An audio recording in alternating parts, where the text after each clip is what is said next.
want to go fully electric and you've narrowed down your options to these two vehicles.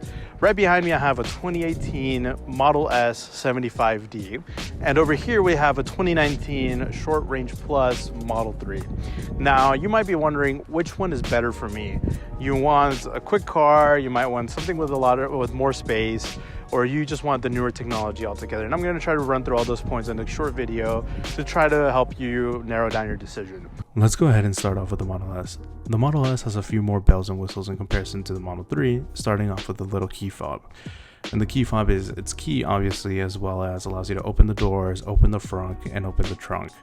It also allows you to summon the vehicle by tapping the top. Hopefully I'll show you later in the video. Double tap the front and it opens up the front. Double tap the back and it has a powered hatch, which the Model 3 does not have. The frunk itself has a lot of space. I've been able to fit about 2-3 backpacks in there, as well as a small carry-on size luggage. I've traveled a lot over the past year and I've thrown most of my bags in there. Unless I was going to stay aboard a little bit longer in a bigger suitcase, it did not fit there. But apart from that, just a regular grocery shopping run or just backpacks in the front, you want to keep it more secure, toss them in there and you'll definitely have more than enough space. Coming into the side with the key fob in hand, with the proximity, the mirror is already open and the door handles pop out. If I unlock the car, the door handles are going to be flush with the body panel. You can barely even tell that they're there. People go crazy whenever you unlock the car, they walk up to it and the door handles pop out. They think it's a spaceship. It is really cool. Once you're in the car, you're going to be able to tell that there are two displays, and you'll see the difference once I go into the Model 3. But on the display itself here, the main cluster, you can see certain elements of the car. You see the gears, you see certain widgets that you can customize on there as well, your speedometer, the battery, and the temperature. The steering wheel has a little bit more buttons as well, and with those buttons you're able to customize and control more features. Now you can like I said before, you can customize a widget. You saw some of the widgets scroll by. You can also customize some settings from the car, so you can change your music, obviously skip track, go back to the track. This button here allows you to control certain aspects of it, so if you want to change the fan speed, your temperature, brightness, or even just navigate to your contacts list, you would be able to do that through here. The main screen is where you control almost every single aspect of the car. You use the maps, you can see your camera, you can open up different apps, as well as customize settings from the car. So you can see the front, the trunk, charge port, the exterior lights, the air suspension that the Model 3 does not have, and according to Elon, will never have. You can just simply tap on whichever ride height you want, and it would instantly adjust to that. It also remembers your location. So let's say at your house, you have a very steep driveway, and you just want to put it into high or very high. You just simply tap on that and it will automatically remember that preference for next time you drive up to your house. It would automatically change it. You won't have to do anything else. The back of the car is a bit tight, so it's a tight squeeze. You kind of have to wiggle yourself in there, but once you're inside and sitting down, it's actually quite comfortable. So it's almost like you try to do a bit of a couple of yoga stretches per se to get in the back. At least for me, I'm 6 foot. Trying to get in there is a bit of a challenge, especially with my seating position. But like I said, once I'm in, there's enough kind of room between my knees and the back of the seat. The bottom is a little bit tight for my big feet, my big clown feet, but you sit pretty well and nothing else gets in the way. On the outside, you have your charge port and also, like I mentioned before, the powered hatch. So once you go ahead and activate the hatch, automatically opens, and you can customize how high up you want it to open. So let's say you have a low ceiling in the car or in your house, you can set it to that height and it'll automatically open to that set height. The space itself is actually quite big. I don't think I've put big items here. I can't remember what the biggest thing was here. Maybe just a couple of boxes when I was moving some stuff to the office, but that's about it. Right now we have the drone, we have the tripod camera gear that we're using to film this video. And in the bottom, you also have a little bit more space down there. I have a bunch of stuff, so I won't be able to show you, but I'll show you on the Model 3. So if you're looking at newer technology and just a kind of like a smaller, more practical car, the Model 3 is going to be better for you. Like I said before, it's a little bit shorter, it's a little bit smaller, and it has a lot of the newer technology in this vehicle. It has better battery technology, which means if you're going to go supercharging often, or if you're going to go longer trips, this one is going to be much more efficient and it's going to be quicker to charge altogether. When we've tested both models at the superchargers, this one actually charges almost twice as fast as the Model S over here.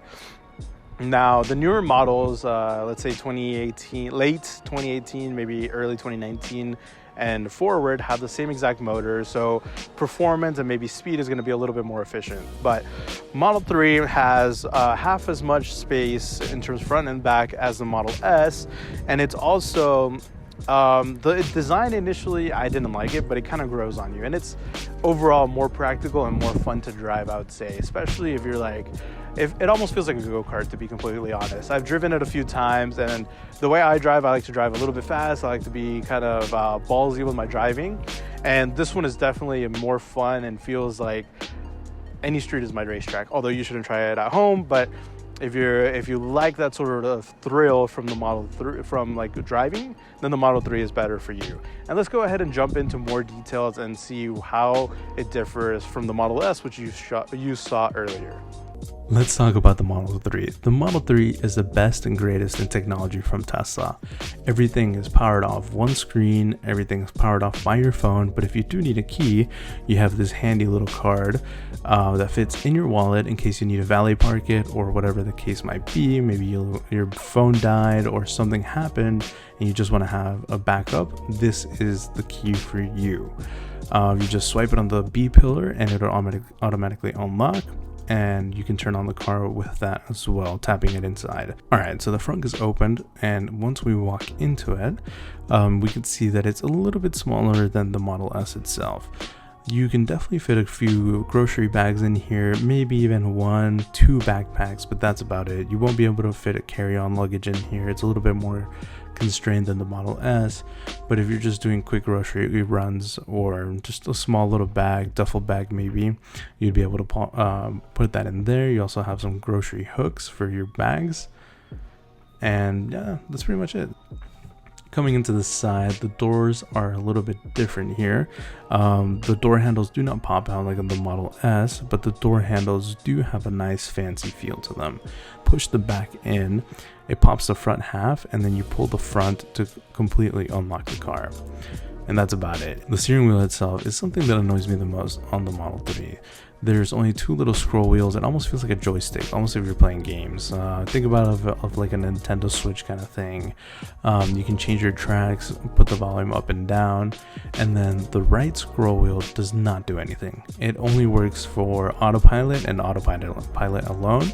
You can change the distance, the following distance, and also the speed that autopilot is set to.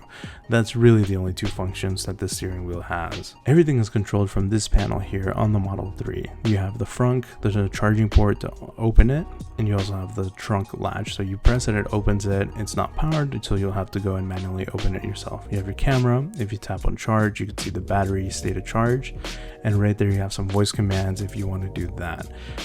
You toggle your windshield wipers from here to automatic or the speed that you want. They're not powered from any of the stocks on the steering wheel. If you tap on the camera, you can see how it is kind of like a fish-eyed view in comparison to the Model S. You can see a little bit more on the Model 3, which is kind of nice, but the quality is a little bit lower. The resolution is a little bit lower than what you would see on the Model S. If you swipe to the right, you could see the tire pressure, and if you swipe to the left, you will be able to see your trips and the charge that you've consumed since then. If you could see here, this big old opening on the dash itself, that is the vents for the AC. Now this is really cool, and you could definitely feel the difference in the AC, kind of the flow, the airflow in comparison to the Model S. You definitely have more, I guess, reach of the air, which is kind of funny and kind of geeky, but definitely a lot better position than the Model S. I really like this, and very clever of Tesla. Their UI is just impressive. In terms of space, we have a lot more space in the center console. So let me pull ahead this thing off, and you can see that there's a lot of things Down here you have a wireless power charger there, but you can see I have a GoPro mount, I have some chargers in there, and there's a lot more than just cup holders down there. And you also have your traditional kind of storage bin in the middle too. You have your cup holders, which are better placed, and you have door pockets. You can fit a lot of stuff in this car on the interior. Model S is very limited on spots. The back, and go ahead and pop it open. It's a little bit easier to get in and out. The seat position right now is a little too far back for me to jump in there, but trust me, once you have it set and you have a better kind of position in there, it's a lot easier to jump in and out of the car. The trunk itself is actually quite big. It looks a little bit bigger than the Model S. But there's kind of the wheel arches in the inside. You can kind of see them. They're more prominent in here. You do have some more space, like I mentioned earlier, down here, which I usually just keep the charger itself and the front license plate. The Model S also has a space. It's a little bit bigger too, but it's actually not bad. Model 3, you can fit quite a lot of things back here. So there you have it. Some of the points between the Model S and the Model 3. Like I said, so the Model S is a little bit bigger, a little bit wider. There's a bit more space. It's kind of tougher to get in and out of the back seat compared to the Model 3. The Model 3 is a lot smaller, it's more fun to drive, it feels like a little go-kart.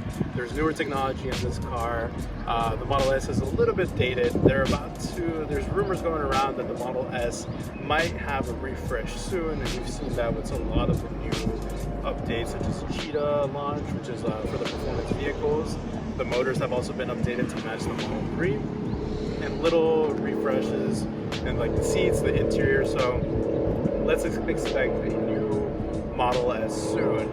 But if you want the newer, the greater, the best technology that Tesla has to offer, Model 3 is your best bet. So I hope you guys have found this video useful, and it's a lot easier to make your decision between both of these cars.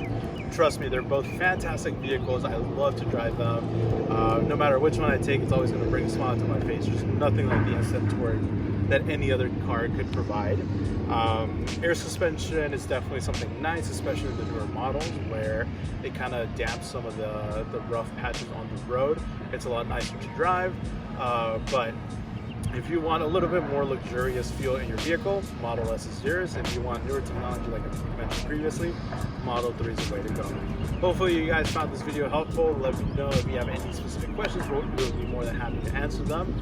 And I have my referral code somewhere down on the screen or up here. I don't know what YouTubers do nowadays, but it'll be somewhere. So you'll get a couple thousand free supercharging miles, as well as I don't know.